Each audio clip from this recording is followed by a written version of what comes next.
Hello friends, स्वागत है आपका आज के इस वीडियो में। HDFC मैन्युफैक्चरिंग का NFO अभी लॉन्च हुआ है। उससे पहले हम यह जान लेते हैं कि NFO होता क्या है।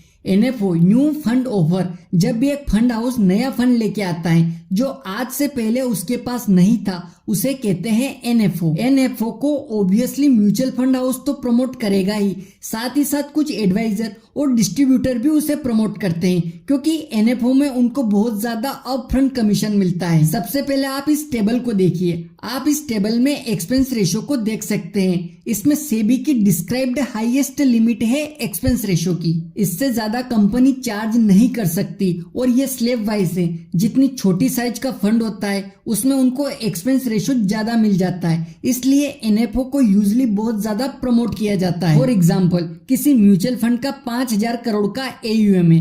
पहले 500 करोड़ पर वो हाईएस्ट 2.25% ही चार्ज कर सकते हैं। अगले 250 करोड़ पर वो 2% चार्ज कर पाएंगे। अब 5,000 करोड़ का AUM होने पर और 500 करोड़ का न्यू इन्वेस्टमेंट आ जाता है, तो वह स्लैब 6th में जाएगा, यानी वह एडिशनल 500 करोड़ पर 1.50% का ही एक्सपेंस रेशियो चार्ज कर सकते हैं, जो बनता है 7.5 करोड़। अब इस चार्ज को वो और बढ़ाना चाहते हैं, तो कैसे बढ़ाएंगे? तो सिंपल है, नया NFO लॉन्च करके। अब जो 500 करोड़ है वो स्लैब 6th की बजाय 1 में चले गए और एक में हाईएस्ट 2.25% का चार्ज किया जा सकता है। हालांकि ये बात भी सही है कि म्यूचुअल फंड अपने हाईएस्ट लिमिट पर चार्ज नहीं कर रहे हैं, लेकिन इस बात को भी समझे कि क्यों कंपनियां अपने नए नए म्यूचुअल फंड लॉन्च कर रही हैं। अब आपको NFO में इन्वेस्ट करना है या नहीं, ये आप अपनी नीड्स, अपने गोल्स के हिसाब से डिसाइड करें, ना कि किसी एक बड़े शानदार एडवर्टाइजमेंट को देख कर। आप अपना विचार कमेंट करके बताएं,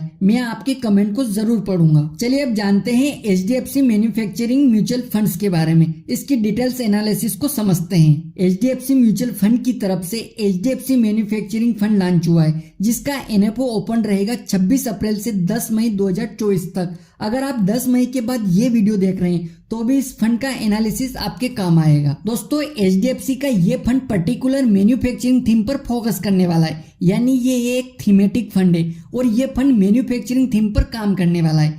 दोस्तों, इंडिया में पिछले 5-7 सालों में मैन्युफैक्चरिंग के फील्ड में काफी ग्रोथ हुई है। अब तो एप्पल कंपनी के प्रोडक्ट्स भी भारत में मैन्युफैक्चर होने लगे हैं। पिछले कुछ सालों में लॉजिस्टिक पॉलिसी आई है, तो भारत का जो लॉजिस्टिक परफॉर्मेंस है वो 54 से 38 हुआ है। उसके बाद रोड, रेलवे, पावर और ग्रीन एनर्जी पर सबसे ज्यादा फोकस हो रहा है। लेबर लॉ अभी काफी इजी हो गए हैं और ईज ऑफ डूइंग बिजनेस पर भी अभी फोकस है, और इसमें भारत का रैंक 142 से 63 हो गया है। तो गवर्नमेंट का फोकस भी अभी मैन्युफैक्चरिंग में देखने को मिल रहा है। दोस्तों, एक एनालिसिस के अनुसार 2024 से 2028 तक भारत का एक्सपोर्ट केमिकल इंडस्ट्री में 19 से 23%, फार्मा इंडस्ट्री में 16 से 18%, इंडस्ट्रियल मशीनरी में 18 से 20%, इलेक्ट्रिक और इलेक्ट्रॉनिक्स में 35 से 49%, ऑटोमोटिव में 15 से 18% और टेक्सटाइल एंड अपीरियल में 16 से 18% की CAGR दर से बढ़ सकता है। लेबर सप्लाई और कास्ट के मामले में भी भारत के मुकाबले में कोई देश नजर नहीं आता है।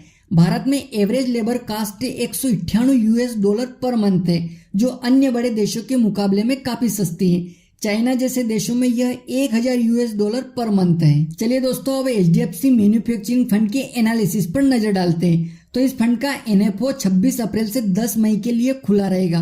अगर आप इसमें 10 मई तक इन्वेस्ट नहीं कर पाए तो आप कभी भी इसमें इन्वेस्ट कर सकते हैं, क्योंकि ये एक ओपन एंडेड म्यूचुअल फंड है, तो इसमें आप कभी भी इन्वेस्ट कर पाएंगे। इसके एक्सपेंस रेशियो को देखें तो अभी इसमें कोई भी एक्सपेंस रेशियो शो नहीं किया गया है। इसका जब भी एक्सपेंस रेशियो शो होगा तो मैं कमेंट के अंदर उसको पिन कर दूंगा, तो उसको आप वहां देख लीजिएगा। इसके एग्जिट लोड को देखें तो अगर आप इसमें इन्वेस्टमेंट करते हैं और उसके 30 दिन के बाद उसमें से अपना फंड विड्रॉल करते हैं तो आपका 1% का एग्जिट लोड चार्ज कटेगा। और इस फंड में इन्वेस्टमेंट की बात करें तो इसमें आप मिनिमम 100 रुपए की SIP से स्टार्ट कर सकते हैं। मिनिमम 100 रुपए और मैक्सिमम आप कितना भी कर सकते हैं। दोस्तों, यहाँ पर इसके फंड हाउस की जानकारी दी गई, यानी HDFC mutual fund house India का दूसरा सबसे बड़ा फंड हाउस है। इसकी शुरुआत 10 दिसंबर 1999 में हुई थी और HDFC म्यूचुअल फंड हाउस अभी तक 6,12,745 करोड़ रुपए का AUM मैनेज कर रहा है और इस फंड का benchmark Nifty India manufacturing index है। और इस फंड के फंड मैनेजर राकेश सेठिया हैं जो सीनियर इक्विटी एनालिस्ट है और 19 साल का इनका एक्सपीरियंस है और मई 2020 में इन्होंने HDFC म्यूचुअल फंड कंपनी को ज्वाइन किया था। दोस्तों इस म्यूचुअल फंड स्कीम के द्वारा आपका पैसा निफ्टी इंडिया मैन्युफैक्चरिंग इंडेक्स के अंदर लगने वाला है, जिसमें तीनों प्रकार की category large cap, mid cap और स्मॉल कैप शामिल है। चलिए बात करें इस फंड के असेट एलोकेशन की, तो इस फंड के द्वारा आपका मिनिमम 80% अमाउंट इक्विटी मार्केट में इन्वेस्ट किया जाएगा और मैक्सिमम 100% भी हो सकता है। बाकी बचे 20% में अदर सेक्टर में होगा। इस फंड के होल्डिंग की बात करें तो इसका 75 कंपनीज में होल्डिंग है, जिसमें इसके सेक्टर है automobile and auto components, capital goods, health care, metal and mining, chemicals, textile जैसे सेक्टर शामिल है। टॉप कंपनीज को देखें तो इसमें Mahindra and Mahindra, Maruti Suzuki, Reliance, Tata Motors, Bharat electronics जैसी कंपनी शामिल हैं। तो दोस्तों ये स्लाइड देखिए आप, manufacturing the time has come, यानी कि समय आ गया है अब, लेकिन कैसे? तो इंडिया में अपॉर्चुनिटी है, कैपेबिलिटीज है, फेवरेबल इन्वायरमेंट है, यानी सब कुछ भारत के पक्ष में है। लार्ज कंज्यूमर बेस, 140 करोड़ का देश, large export opportunity in the multipolar world, large and skill labour pool है देश में, कॉस्ट एडवांटेज, फोकस ऑन आत्मनिर्भरता, तो ये सभी अपॉर्चुनिटी आप देख सकते हैं। चलिए दोस्तों अब जानते हैं कि क्या हमें इस फंड के अंदर इन्वेस्ट करना चाहिए या नहीं।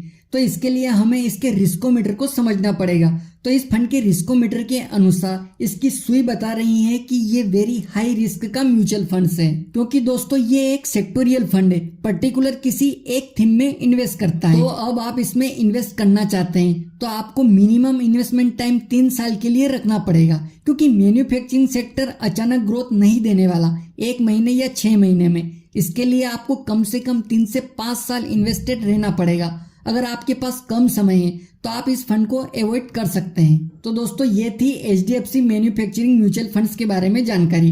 दोस्तों आप इसमें इन्वेस्ट करेंगे या नहीं आप कमेंट करके बता सकते हैं। वीडियो पसंद आए तो लाइक करिएगा और चैनल को सब्सक्राइब कर दीजिए। मिलते हैं अगले वीडियो में किसी नए टॉपिक के साथ, तब तक के लिए जय हिंद, जय भारत।